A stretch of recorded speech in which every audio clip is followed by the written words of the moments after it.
Shalom Bapak Ibu Saudara, selamat siang. Oke, tadi pagi saya sudah mengajar sebuah pelajaran yang saya beri judul Hati Nurani, penentu dari kehidupan.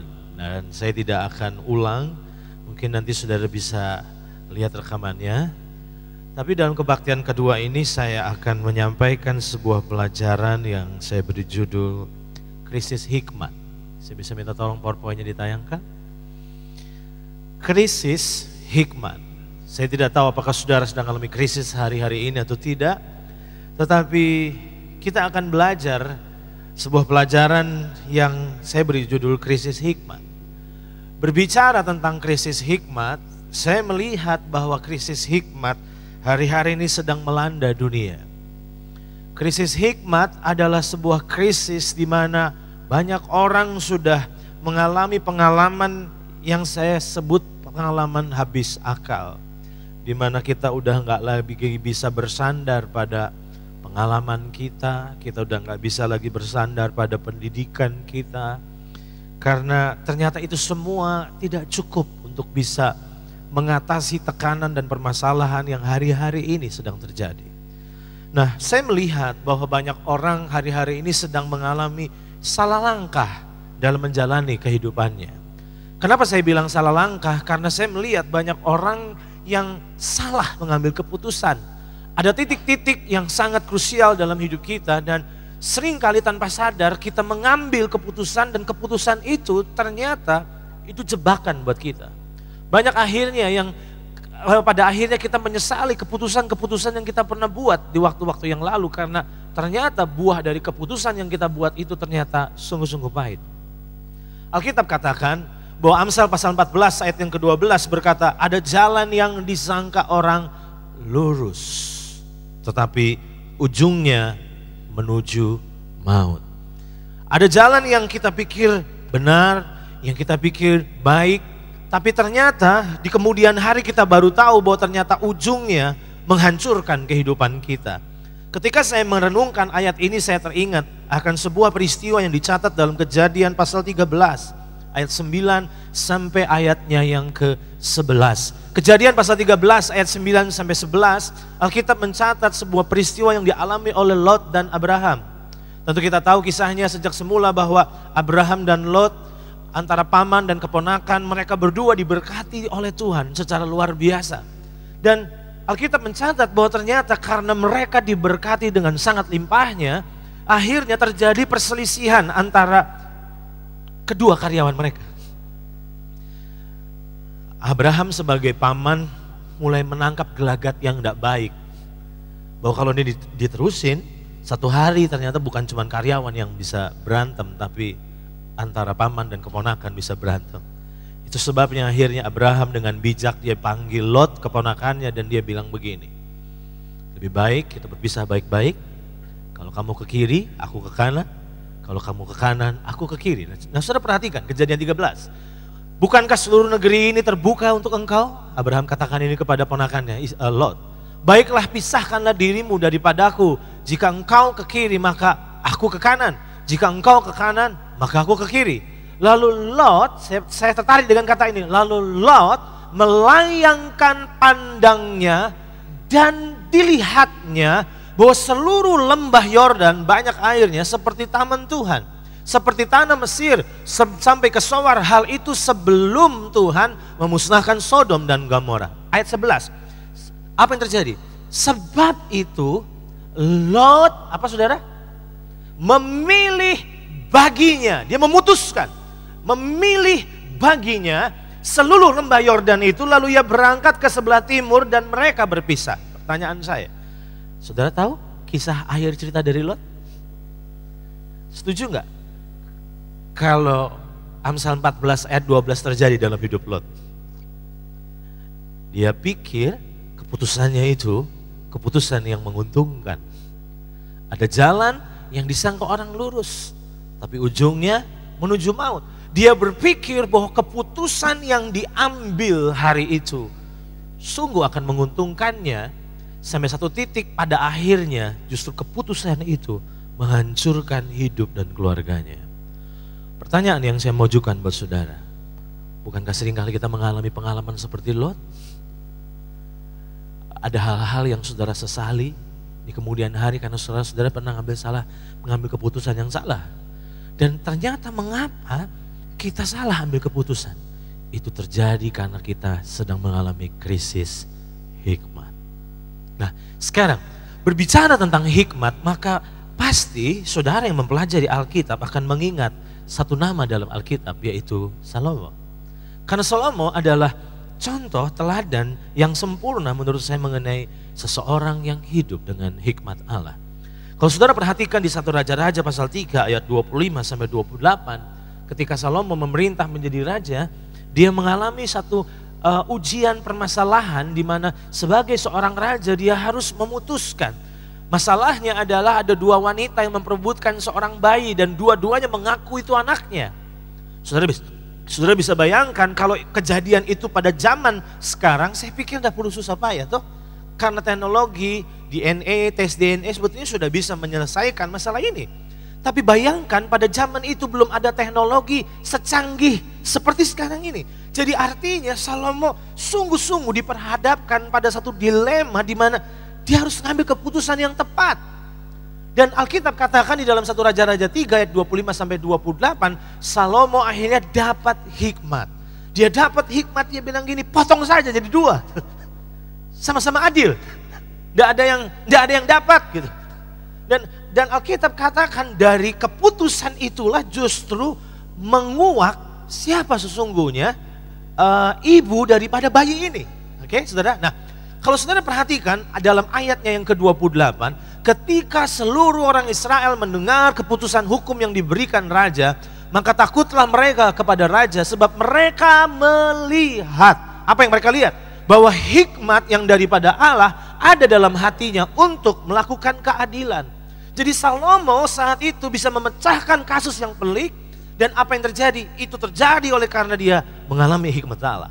Nah, ternyata kalau saudara telusuri di 1 Raja-Raja pasal 4 ayat 29 sampai 31 dan ayat 34, ternyata hikmat yang dialami Salomo bukan cuma hanya dinikmati dan dikagumi oleh bangsanya sendiri. Tapi 1 Raja-Raja pasal 4 ayat 29, Allah memberikan kepada Salomo hikmat dan pengertian yang amat besar. Akibatnya sehingga hikmat Salomo melebihi hikmat dari segala Bani Timur dan melebihi segala hikmat orang Mesir. Ia lebih bijaksana. Jadi ternyata hikmatnya di atas rata-rata, mengungguli orang-orang yang paling pintar pada zamannya. Artinya hikmat yang dimilikinya adalah hikmat yang sampai mendunia. Oke, bisa ikuti saya sampai di sini? Pertanyaannya adalah, dari mana hikmat Salomo berasal? Apakah dia memiliki IQ di atas rata-rata? Apakah karena dia memiliki IQ di atas Einstein sampai akhirnya dia bisa punya hikmat yang luar biasa? Ternyata kalau kita lihat Alkitab baik-baik, bahwa hikmat Salomo berasal dari 1 Raja-Raja pasalnya yang ketiga, ayat yang kelima, dan ayat yang ke-7 sampai dengan ayat yang ke-9. Satu kali Tuhan mendatangi Salomo dalam mimpi dan Tuhan bilang begini, apa yang kau mau minta daripadaku? Waktu dia didatangi oleh Tuhan, apa yang kau minta daripadaku? Salomo langsung berkata, aku minta hikmat. Dia minta hikmat. Dan apa yang terjadi? Pengalaman ini seringkali diterjemahkan oleh banyak orang Kristen. Lihat peristiwa ini kita jadi langsung timbul iri hati. Kenapa iri hatinya? Kita langsung berandai-andai. Kalau saya punya kesempatan seperti Salomo, betapa luar biasanya hidup ini. Pertanyaan saya yang saya mau ajukan buat saudara, apa yang terjadi ketika malam nanti Tuhan mendatangi saudara dalam mimpi?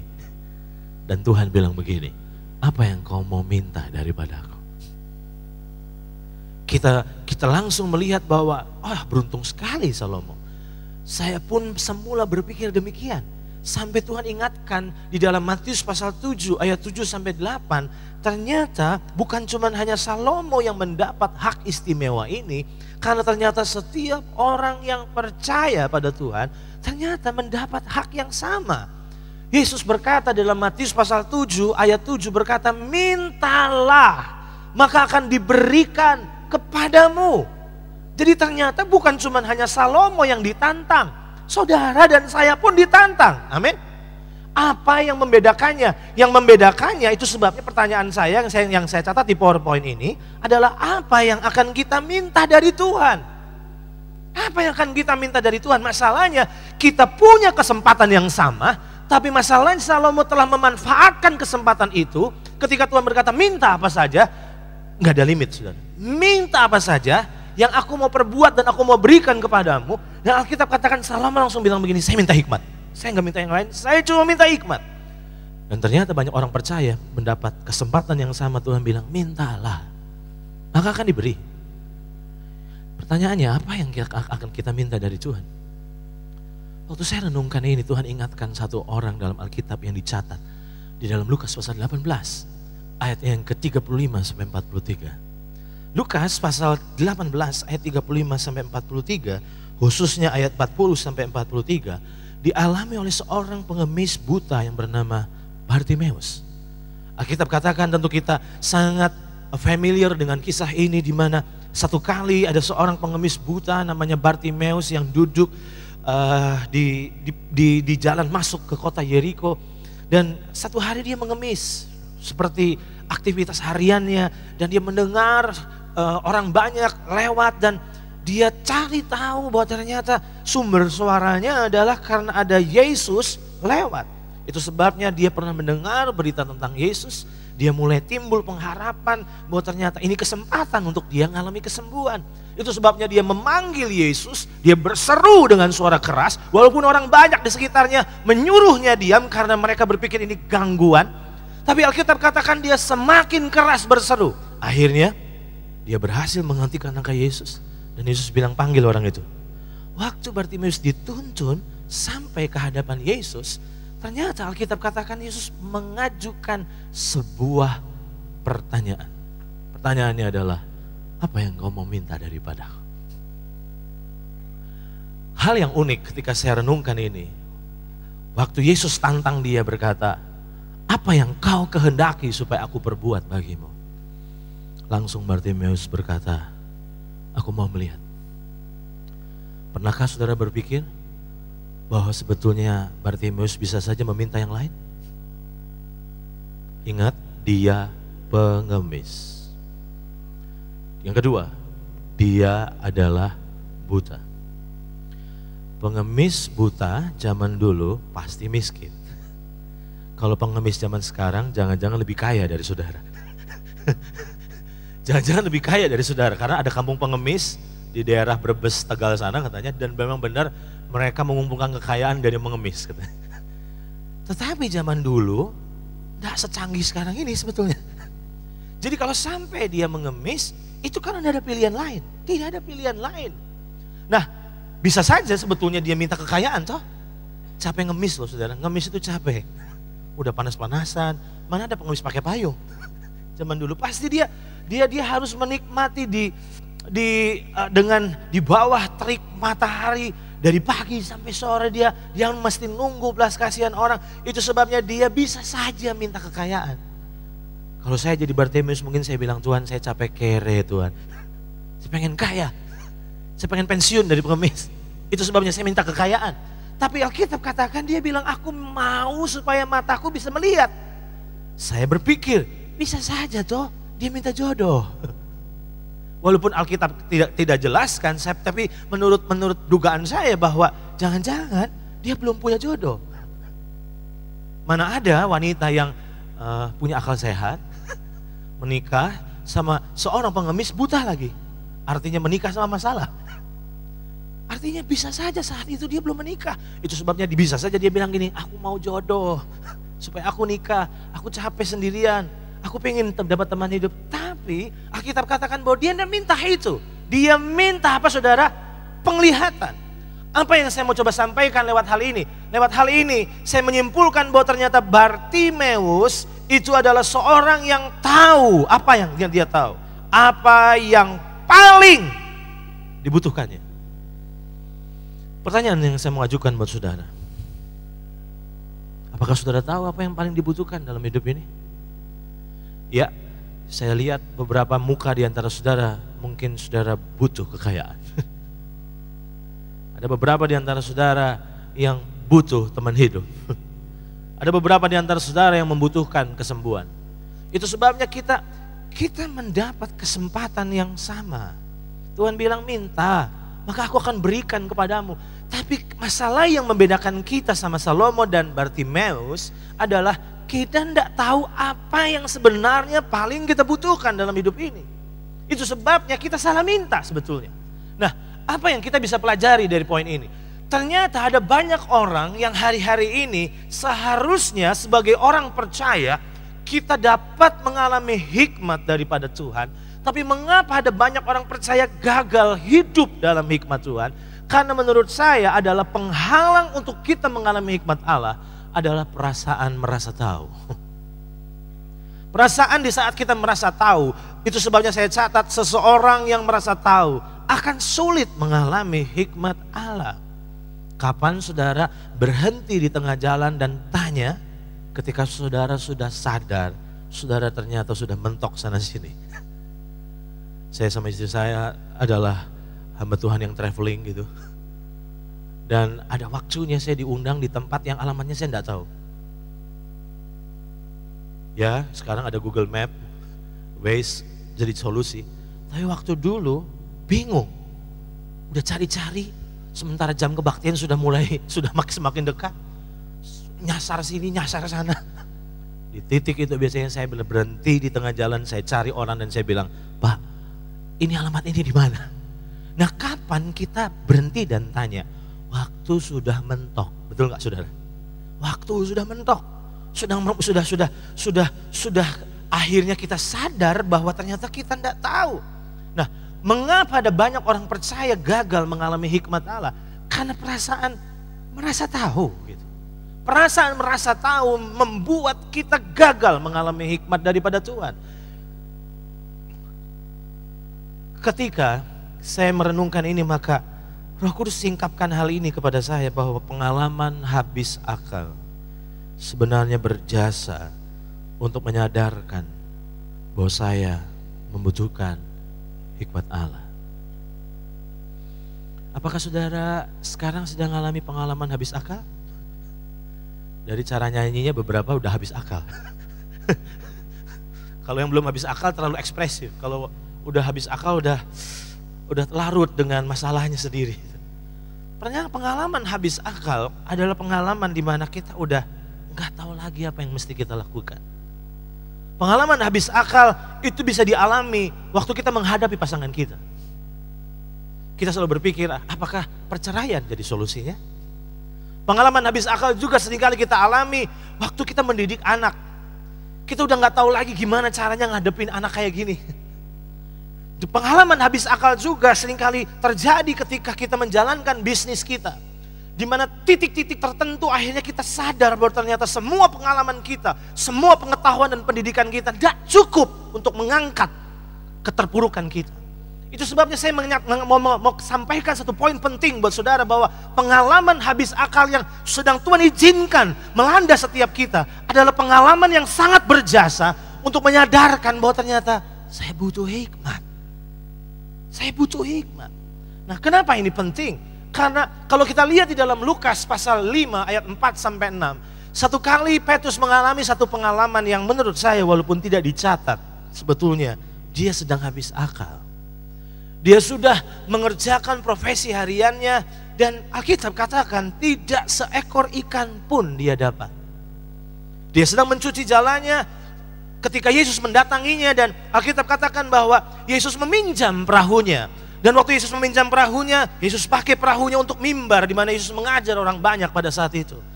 Yesus yang kita sembah adalah Yesus yang luar biasa menurut saya. Dia tahu orang ini telah berjasa.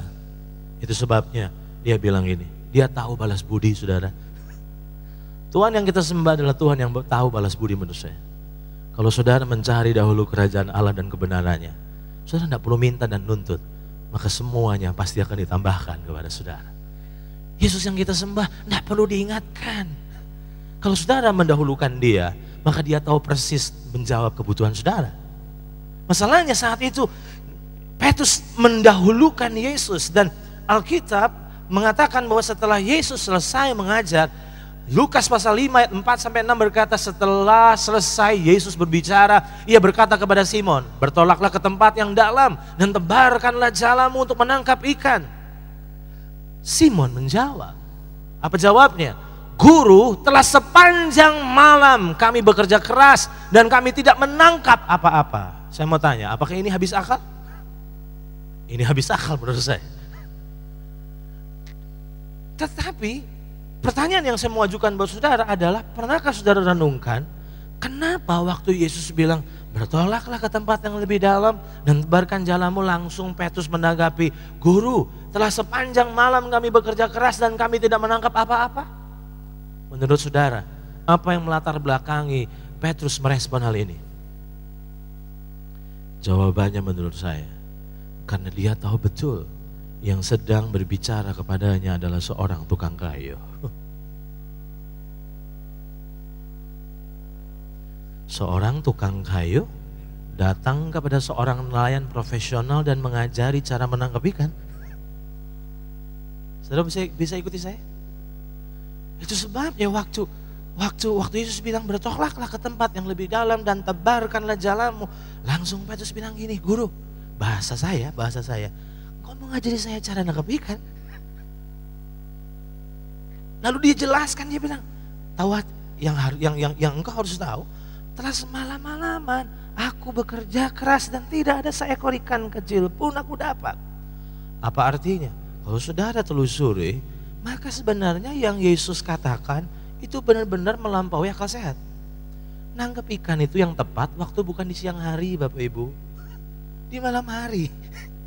Itu sebabnya logikanya Petrus langsung jalan. Dia bilang, engkau mau ngajari aku tentang nangkep ikan. Enggak salah. Tapi beruntungnya dari Petrus adalah dia tidak titik, tapi koma. Dia bilang, tapi karena engkau yang mengatakannya, aku akan melakukannya. Pembelajaran apa yang saya mau sampaikan lewat cerita ini? Banyak kali kita sering kali membatasi Tuhan dengan dunia kita. Betul saudara? Kalau mau tanya Tuhan, tanyalah Alkitab. Kalau saudara baca ayat nggak ngerti, tanya Roh Kudus. Tapi kalau jualan, marketing, dagang, jangan tanya Tuhan. Dia tidak tahu apa-apa. Bukankah itu seringkali pemikiran kita? Kita membatasi Tuhan, kita pikir Tuhan itu cuma hanya ahli di area rohani. Nanti saya akan jelaskan bahwa ternyata dia itu bukan cuma Tuhan di area rohani, tapi dia Tuhan atas seluruh area kehidupan kita. Amin saudara. Kenapa seringkali kita tidak pernah tanya waktu kita mengalami masalah dengan pasangan kita. Kita pikir Yesus tidak pernah kawin, jadi nggak tahu masalah saya. Yesus tidak pernah kawin toh. Bagaimana saya mau tanya tentang hadapin istri? Tapi percayalah, dia adalah Tuhan atas segala macam kehidupan. Amin saudara. Kenapa kita tidak pernah tanya ketika kita mengalami tekanan-tekanan terhadap karyawan yang berontak, terhadap karyawan yang mengkhianat, dan kita udah nggak tahu lagi, habis akal di dalam pelayanan, di dalam pekerjaan, di dalam area kehidupan kita, dan kita tidak pernah sadar bahwa ternyata Tuhan ingin mencurahkan hikmat-Nya buat kita. Kenapa kita gagal mengalami hikmat? Karena kita merasa tahu. Amin saudara. Pengalaman merasa tahu yang membuat akhirnya menjadi penghalang untuk kita bisa mengalami hikmat Tuhan dalam hidup kita. Lewat cerita ini saya mau katakan buat saudara, libatkan Tuhan dalam semua masalahmu sekarang.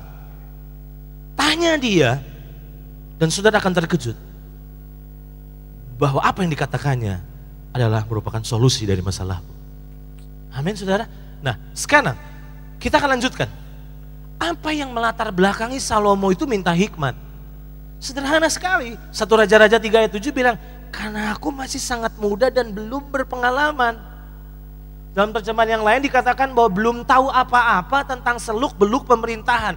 Jadi waktu dia ditantang Tuhan minta hikmat, meminta sesuatu, dia bilang saya butuh hikmat. Kenapa dia minta hikmat? Dia sadar diri. Dia sadar diri bahwa dia gak bisa apa-apa. Kenapa saudara tidak pernah minta hikmat? Karena saudara masih merasa bisa apa-apa misalnya. Pengalaman habis akal adalah pengalaman di mana kita akan mengalami encounter dengan hikmat Allah. Sekarang, Kalau kita lihat di dalam Yakobus pasal 1 ayat 5 sampai 6, firman Tuhan jelas katakan, tetapi apabila di antara kamu ada yang kekurangan hikmat. Boleh enggak saya bilang kekurangan hikmat itu diganti dengan kata krisis hikmat. Betul? Oke. Nah selanjutnya, hendaklah Tuhan mau waktu kita kekurangan hikmat, waktu kita mengalami krisis hikmat, hendaklah ia memintakannya kepada Allah. Yang memberikan kepada semua orang dengan murah hati dan dengan tidak membangkit-bangkit. Maka hal itu akan diberikan kepadanya.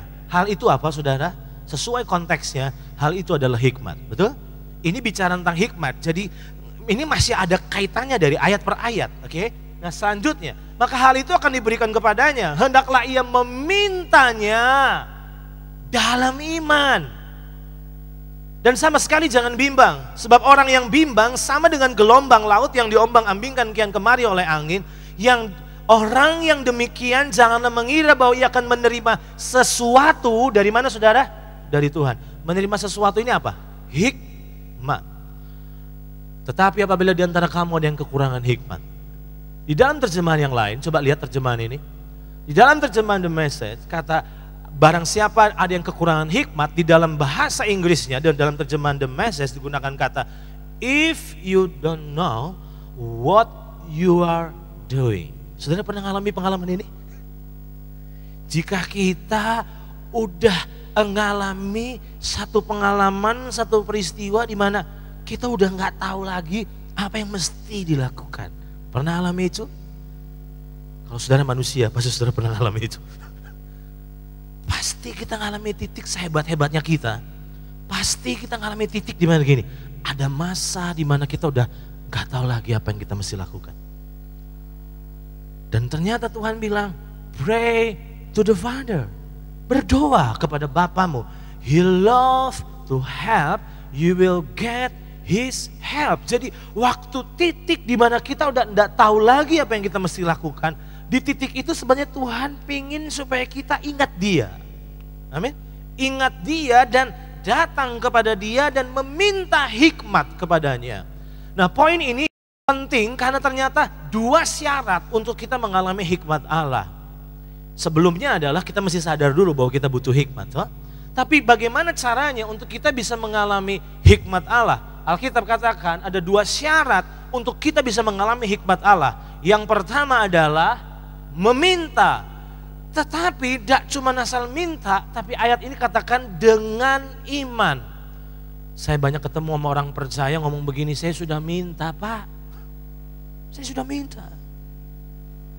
Tapi kenapa nggak dapat? Karena ayat ini memberi catatan, meminta harus dengan iman. Ada banyak kali dan sering kali saya alami, saya sudah minta, tapi waktu saya minta saya udah bimbang Pak. Sampai-sampai seringkali mintanya itu cuma lip service. Tuhan tolong dong saya udah gak tahu mesti ngapain. Tetapi tanpa sadar permintaan kita itu tidak disertai iman, tapi dikuasai oleh keraguan. Ayat ini katakan kalau saudara meminta tidak dengan iman, maka saudara tidak akan mendapat. Catatan yang Tuhan berikan bahwa kalau kamu butuh hikmat, datang padaku dan minta.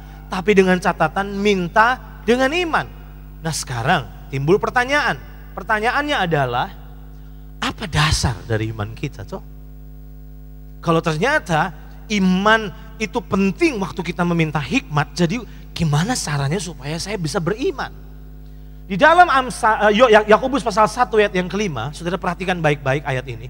Tetapi apabila di antara kamu ada yang kekurangan hikmat, hendaklah ia meminta hikmat kepada Allah yang memberikan kepada apa saudara?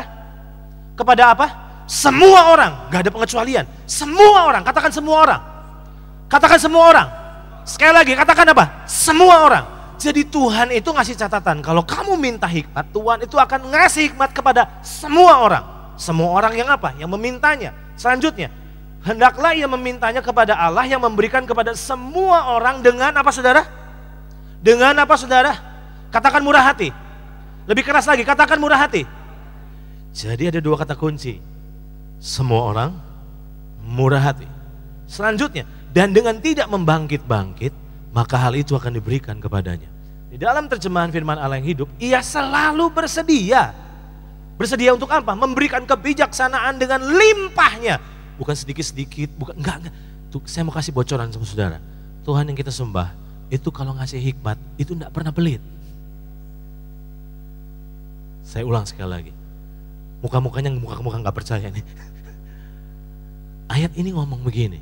Tuhan itu kalau urusan hikmat, dia memberi dengan murah hati dengan limpahnya.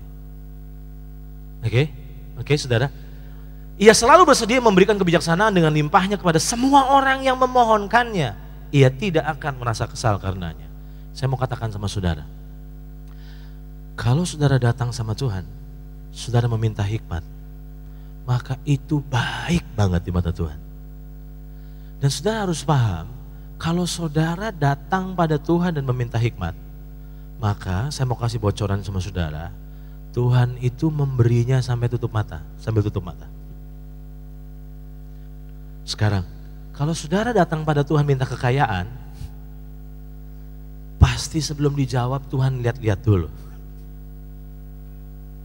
Ini minta kaya nih, terus Tuhan lihat dulu, ini kayaknya siap-siap kaya gak ya? Karena saya punya data yang sangat akurat, orang-orang yang kaya mendadak itu justru hancur di kemudian hari. Jadi kalau saudara minta kaya dan belum dijawab, itu baik buat saudara. Karena ada banyak pria-pria yang waktu belum kaya setia banget sama istrinya. Tapi kalau udah kaya dikit, itu udah mulai larak-lirik sana kanan kiri. Kita waktu belum kaya kita begitu setia sama Tuhan, Pak. Oh, ke gerejanya minta ampun sekali, luar biasa setia. Tapi begitu kaya dikit, minggu dipakai untuk refreshing. Mulai ke Singapura, mulai ke Bandung, mulai ke Cirebon karena sudah ada tol. Kita pikir rekreasi. Dulu kenapa kita ke gereja? Gak ada pilihan, Pak. Gak ada pilihan, gak ada budget. Tapi begitu kita mulai ngalami kelimpahan, seringkali kelimpahan justru menghancurkan kita. Itu sebabnya waktu kita minta kekayaan sama Tuhan, ada waktunya Tuhan bilang gini, ini anak belum siap rupanya. Tunggu dulu, prepare dulu hidupnya, karakternya harus dibangun dulu. Supaya nanti ketika kekayaan itu dipercayakan, maka kekayaan itu ada seperti, hidup kita ini seperti punya fondasi yang kuat untuk bisa menampungnya. Tetapi yang saya mau katakan sama saudara, kalau saudara minta hikmat, Tuhan tidak pernah lihat-lihat. Paham sampai di sini? Karena ayat ini bilang dia memberikan kepada semua orang dengan murah hati. Berarti dengan kata lain, kalau urusan hikmat, Tuhan tidak pernah berpikir panjang. Karena Tuhan bilang, ini memang butuhnya. Oke? Nah masalahnya adalah gini, bagian kita adalah bertanya. Sedangkan bagian Tuhan menjawab. Apa sih susahnya tanya saudara? Kenapa saudara seringkali tidak bertanya sama, kenapa saudara tidak pernah bertanya sama Tuhan? Karena hati saudara ragu dan bimbang Tuhan mau jawab saudara. Bagian kita tanya, bagian Tuhan akan jawab sesuai dengan waktu dan caranya. Tapi bagaimana mungkin dia bisa jawab kalau saudara tidak terlebih dahulu bertanya?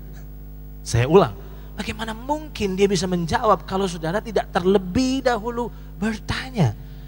Itu sebabnya waktu saudara tanya sama Tuhan, jalan A atau B, kiri atau kanan. Waktu saudara minta jangan ragu. Kita ini minta di mulut tapi hati udah gak percaya sebetulnya. Dijawab gak ya? Dijawab gak ya? Apakah orang seperti saya yang gak layak ini dapat jawaban dari Tuhan? Kita ngerasa gak layak, kita ngerasa gak siap. Akhirnya kita bimbang. Tuhan bilang kalau bimbang maka minta pun percuma.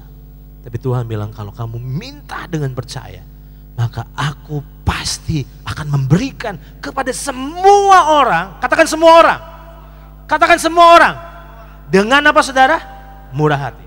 Jadi hari ini ada kabar baik yang saya mau sampaikan kepada saudara. Bahwa krisis hikmat adalah kesempatan untuk kita mengalami hikmat daripada Tuhan. Oke, selanjutnya dengan cepat. Pertanyaannya adalah, pernahkah kita berpikir bahwa hikmat adalah kunci untuk mengalami semua bentuk dari keberhasilan? Saya mau ajak saudara berpikir. Kalau saudara punya hikmat, saudara tahu caranya menghasilkan uang. Kalau saudara punya hikmat, saudara tahu bagaimana hidup sehat. Kalau saudara punya hikmat, saudara tahu bagaimana bersikap jadi suami, bersikap jadi istri, bersikap jadi orang tua. Itu sebabnya menurut saya hikmat adalah kunci dari semua bentuk keberhasilan. Masalahnya adalah kita tidak belajar dari Salomo. Coba perhatikan 1 Raja-Raja 3, 10-13 ini. Alkitab katakan lalu adalah apa saudara? Lalu adalah apa saudara? Baik. Lalu adalah baik di mata Tuhan bahwa Salomo meminta yang demikian. Meminta apa itu? Meminta hikmat. Alkitab katakan jadi berfirmanlah Allah kepadanya, oleh karena engkau telah meminta hal yang demikian dan tidak meminta umur panjang atau kekayaan atau nyawa musuhmu, melainkan pengertian untuk memutuskan hukum, maka sesungguhnya aku melakukan sesuai dengan permintaanmu itu. Sesungguhnya aku memberikan kepadamu hati yang penuh hikmat dan pengertian, sehingga sebelum engkau tidak ada seorang pun seperti engkau, dan sesudah engkau takkan bangkit seorang pun seperti engkau. Dan juga perhatikan kalimat ini, apa yang tidak kau minta aku berikan kepadamu. Saudara dikasih Tuhan, sadarkah saudara apa yang sebetulnya paling dibutuhkan dalam hidup ini? Hikmat. Oke, nah sekarang coba lihat ini. Salah satu gelar Yesus yang seringkali kurang dibahas menurut saya adalah penasehat yang ajaib. Kita selama ini membahas tentang Allah yang perkasa, Bapa yang kekal, ada lagunya itu. Terus Raja Damai.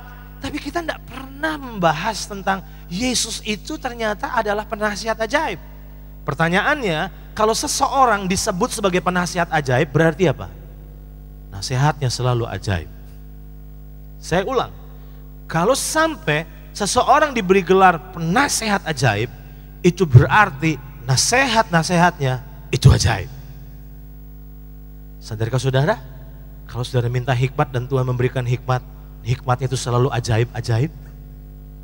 Tidak pernah kepikir. Tiba-tiba, wow. Mark Hankins satu kali mengucapkan sebuah quotation yang dia tulis di Twitternya. Dia bilang begini, jika engkau mendengarkan Roh Kudus, orang akan berpikir bahwa engkau adalah orang yang pintar. Wow. Saudara mau dipikir orang pintar? Jadi waktu orang dunia mengagumimu, engkau sadar diri bahwa ternyata yang membuat engkau di atas rata-rata oleh karena engkau mendengarkan Tuhan. Amin.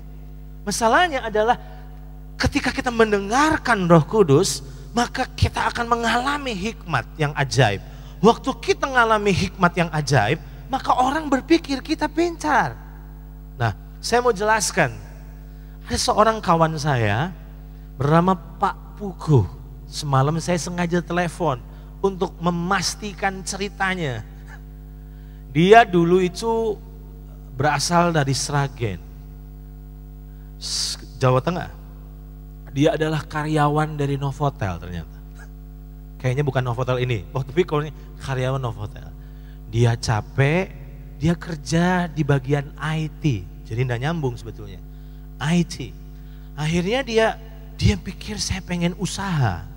Itu sebabnya dia kembali ke kampung halamannya, dia tanya ke ibunya dan dia bilang gini, Bu, kenal nggak sama ada orang yang jago masak soto? Akhirnya ibunya mengenalkan dengan seseorang, suami istri dibawa hijrah dari Sragen ke Batam. Akhirnya Pak Pugu ini buka usaha soto kuali. Kalau saudara pernah ke Batam, carilah soto kuali. Nah, yang menarik bahwa ternyata waktu mereka menjalankan usahanya dan udah mulai naik daun, tiba-tiba kokinya check out. Dan yang parah, dia bawa semua bagian dapur.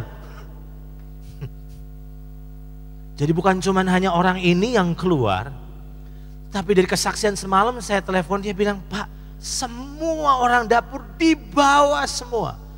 Kalau saudara jadi Pak Pugu, kira-kira apa yang saudara lakukan? Sudah terlanjur pindah? Gak tahu mesti bagaimana. Akhirnya dia kelabakan. Di titik itu, dia berdoa sama Tuhan. Firman Tuhan berkata, Barang siapa kekurangan apa? Hikmat. Baiklah ia memintanya kepada siapa? Allah. Nah di titik itu dia berdoa. Dia berdoa. Dia coba semua ramuan. Sampai ada pembelinya bilang gini, Pak ini bukan soto, ini kuah bakso. Dia cerita itu. Jadi karena dia nggak punya pengalaman. Ini bakso Pak yang saya makan. Rupanya soto, rasanya bakso Pak. Tapi dia nggak punya pilihan lain. Dia cerita sama saya, nggak punya pilihan lain Pak. Di titik itu saya takut bangkrut Pak. Udah punya pelanggan loh Bapak Ibu. Di titik itu dia berdoa. Waktu dia berdoa, Tuhan ternyata, saya baru tahu, Tuhan itu master chef. Dia cerita, Tuhan bisa kasih hikmat, bikin formula kaldu yang istimewa. Saya sudah coba rasanya, itu ngangenin menurut saya. Dia sekarang punya 8 outlet. Dan waktu orang makan kuahnya, dipikir ada babinya. Karena begitu gurih, begitu berkaldu, padahal dia bilang, ini 1000% halal. Saya tanya, itu kan gampang Pak. Dia cerita, kalau Bapak salah masukin dulu apanya, rasanya berubah. Saya belajar bahwa ternyata Tuhan yang kita sembah adalah Tuhan yang bisa memberi hikmat dalam apapun yang kita butuhkan. Saudara hari-hari ini sedang mengalami putus asa, toko bangkrut, usaha udah kacau. Di titik itu saya mau katakan, datanglah kepada Yesus Sang Penasehat ajaib. Katakan ajaib. Katakan ajaib. Saya nggak peduli saudara sebodoh apa, saya nggak peduli orang dunia bilang saudara hopeless, tidak punya masa depan, tapi masa depanmu adalah Yesus. Saya ulang katakan, masa depanmu adalah Yesus. Masalahnya adalah apakah engkau cukup rendah hati untuk menyadari bahwa engkau butuh Dia. Kita menyadari bahwa kita butuh keselamatannya, tapi kita tidak sadari bahwa kita butuh juga hikmatnya. Kita membutuhkan pengampunannya, ya. Kita membutuhkan sorga yang Dia berikan buat kita, tapi kita tidak pernah sadar kita juga butuh hikmatnya.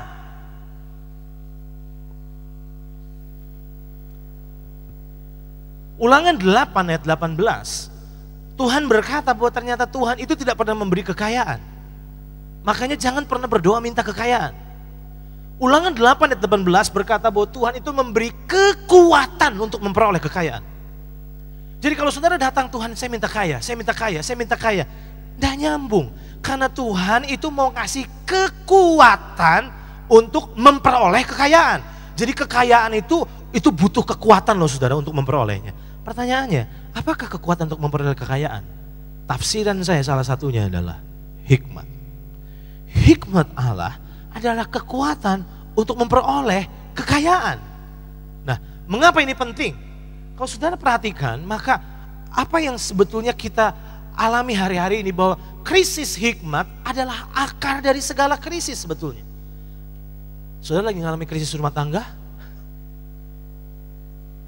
Bukankah sebetulnya krisis rumah tangga yang sedang melanda hidupmu itu adalah karena seringkali saudara sebetulnya lagi butuh hikmat? Ada banyak pasangan suami istri yang bilang kalau kita komunikasi tidak pernah nyambung Pak. Betul? Bukankah seringkali kita butuh hikmat? Artinya bahwa krisis hikmat itu akar dari segala krisis. Sebaliknya hikmat adalah solusi dari semua krisis. Sekarang, tepatkah saat seseorang mengalami pencobaan kita berdoa meminta kekuatan? Tepatkah? Jangan-jangan saudara berdoa minta kekuatan ketika saudara mengalami pencobaan. Menurut saya, waktu saudara mengalami pencobaan, jangan berdoa minta kekuatan. Kenapa? Karena ternyata seharusnya waktu saudara mengalami pencobaan, yang saudara minta adalah hikmat. Karena waktu saudara mengalami pencobaan, maka ketika saudara memperoleh hikmat, saudara akan tahu jalan keluarnya. Coba lihat baik-baik ayat ini. 1 Korintus 10 ayat 13, perhatikan. Pencobaan-pencobaan yang kamu alami ialah pencobaan-pencobaan apa? Bukan luar biasa, biasa. Katakan biasa. Katakan biasa. Biasa, biasa. Nah, selanjutnya. Yang tidak, berarti tepatkah kalau saudara minta kekuatan? Tidak. Selanjutnya, perhatikan. Yang tidak melebihi kekuatan manusia, sebab Allah setia, dan karena itu, karena dia setia, ia tidak akan membiarkan kamu dicobai melampaui kekuatanmu. Tepatkah kalau saudara waktu mengalami pencobaan saudara minta kekuatan? Tidak. Sebaliknya, perhatikan baik-baik. Pada waktu kamu dicobai, ia akan memberikan kepadamu, apa saudara? Jalan keluar. Sehingga kamu dapat menanggungnya. Perhatikan baik-baik kalimat ini. Berarti kalau saudara belum menemukan jalan keluarnya, bisa menanggungnya atau tidak? Tidak. Tidak. Untuk lebih jelasnya, apa yang ada di tangan saya? Aqua, menurut saudara ini berat atau ringan? Benar. Berat atau ringan? Saya tanya lagi, aqua yang ada di tangan saya berat atau ringan? Berat atau ringan? Oke. Pertanyaannya adalah, pernahkah kita berpikir bahwa berat atau ringan bukan cuma ditentukan oleh bobotnya, tapi oleh berapa lama kita memegangnya? Yang ringan ini, kalau saya pegang dalam tempo setengah jam, jadi berat Bapak Ibu. Karena apa? Karena bukan bobotnya, tapi karena lamanya. Paham sampai di sini? Karena lamanya, maka ini jadi berubah seperti jadi 1 kilo Pak. Makin lama makin berat, jadi 1 ton. Padahal sebenarnya beratnya enggak bertambah. Kenapa ada banyak orang bilang gini, Pak, pencobaan yang saya alami ini luar biasa Pak. Kenapa jadi luar biasa? Karena saudara belum menemukan jalan keluarnya. Saudara bisa paham? Itu sebabnya untuk saudara menemukan jalan keluarnya, saudara butuh hikmat. Saudara bisa mengerti sampai di sini? Artinya waktu saudara mengalami pencobaan, di titik itu saudara bilang gini, Tuhan, tanpa hikmatmu saya akan terjebak dalam labirin kehidupan. Saudara pernah lihat labirin di majalah-majalah anak kecil kita, anak-anak kita? Di dalam setiap labirin itu ada pintu masuk dan ada pintu keluarnya sebetulnya. Tapi seringkali kita terjebak berputar-putar. Itu sebabnya banyak orang terjebak dalam pencobaan-pencobaan. Pencobaannya biasa. Tapi karena belum menemukan jalan keluarnya, jadi kita tambah lelah, tambah capek. Padahal sebetulnya pencobaannya biasa Bapak Ibu. Itu sebabnya mulai hari ini, kalau saudara sedang mengalami pencobaan, dengar baik-baik, mintalah hikmat. Mintalah hikmat. Tanpa hikmat, saudara akan terjebak. Tanpa hikmat, saudara tidak berhasil menemukan jalan keluar yang Tuhan sediakan. Nah, saya akan akhiri dengan ini. Kejadian 41 ayat 16 dan ayat 38 sampai 39 adalah pengalaman yang dialami oleh Mesir yang dipimpin oleh Firaun. Pada zaman itu mereka sedang mengalami krisis. Krisis apa? Krisis hikmat. Nah, apa yang terjadi? Saya mau tanya kepada Bapak Ibu Saudara. Kalau sampai narapidana dikeluarkan dan didengar pendapatnya, itu berarti udah krisis amat hebat. Saya ulang. Kalau sampai Bapak Jokowi mengeluarkan satu narapidana dari Nusa Kambangan dan didengar pendapatnya menjadi Dewan Pertimbangan Agung, itu berarti sudah kebangetan menurut saya. Apa yang terjadi saat itu?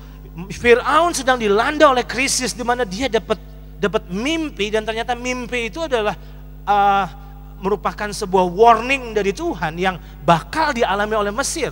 Tetapi mimpi itu tidak berhasil diterjemahkannya. Dia coba tanya kepada semua orang yang ada dan gagal. Tidak ada seorang pun yang berhasil menerjemahkannya. Sampai akhirnya muncul satu orang yang bernama Yusuf. Coba perhatikan baik-baik. Yusuf menyaut Firaun, bukan sekali-kali aku melainkan Allah juga yang akan memberikan kesejahteraan kepada tuanku Firaun. Lalu berkatalah Firaun kepada para pegawainya, mungkinkah kita mendapat orang seperti ini? Dengar baik-baik, saya bernubuat siang hari ini buat saudara semua. Krisis hikmat yang sedang melanda dunia saat ini adalah kesempatan untuk Tuhan mengangkat hidupmu. Orang-orang bos-bosmu akan berkata kepada orang-orang di sekitarmu, mungkinkah kita bisa dapat orang seperti ini? Alkitab katakan kalimat selanjutnya yang menggoncangkan hidup saya.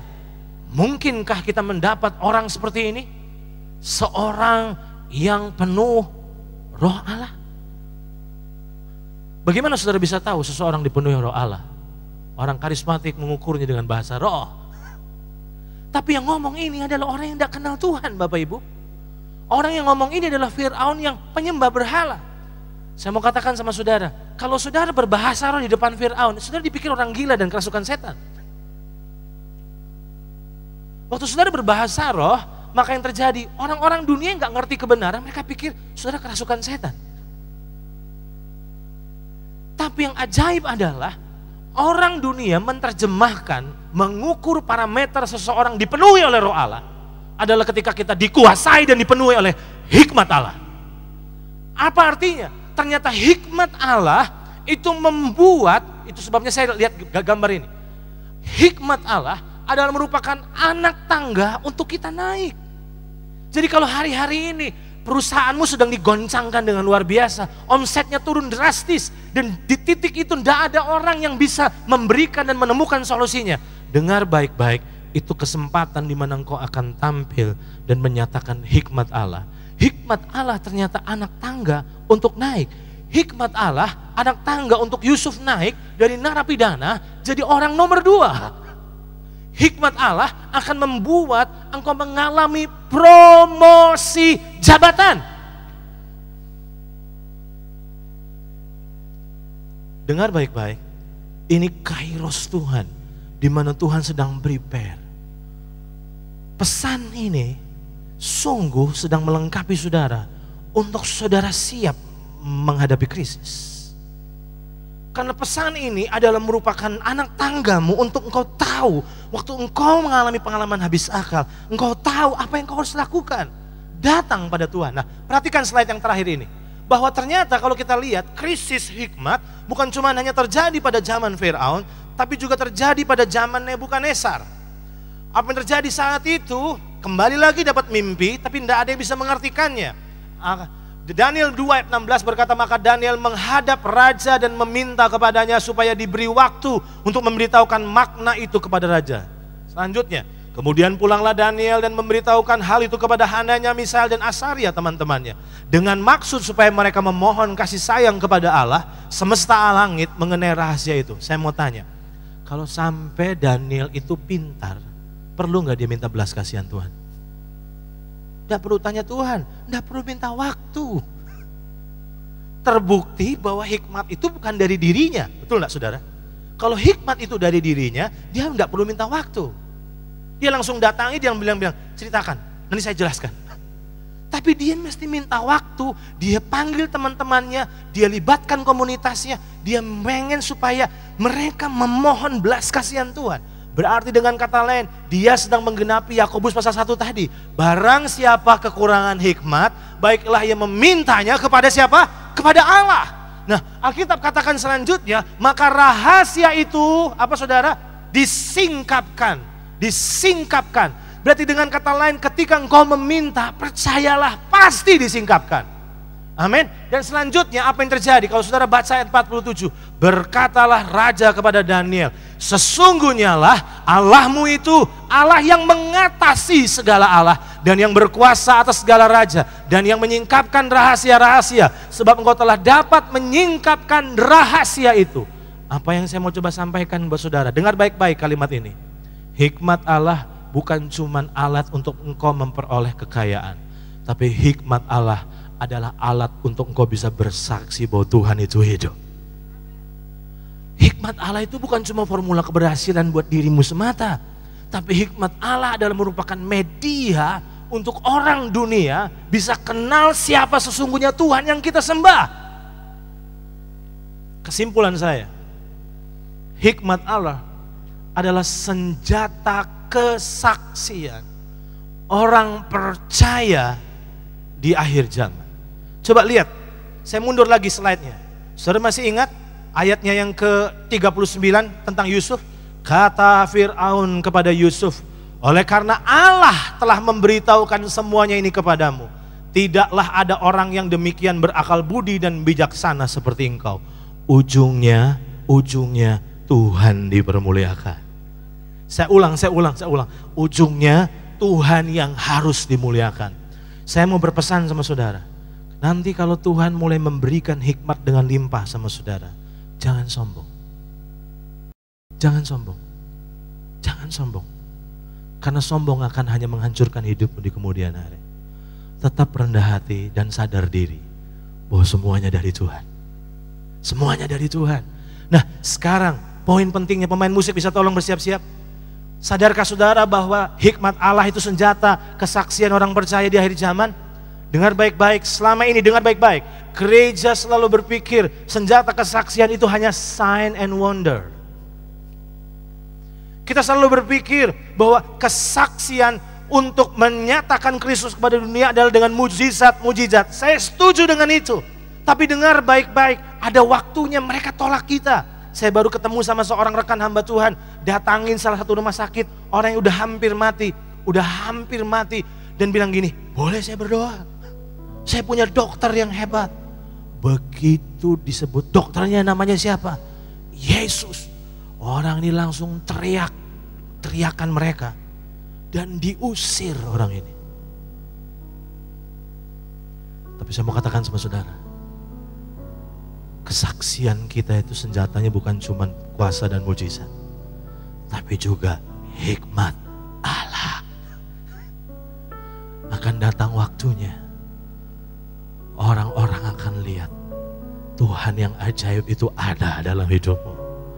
Itulah yang membuat akhirnya mereka harus bertekuk lutut di hadapanmu dan berkata, mungkinkah kita bisa mendapat dan menemukan orang seperti ini? Di titik itu, kita harus mengembalikan semua kemuliaan bagi Tuhan kita. Doa saya, alami hikmat Allah. Amin. Kalau hari-hari sudah lagi alami krisis, thanks God untuk itu. Karena semua itu didesain Tuhan untuk kita sadar bahwa kita butuh hikmat Allah.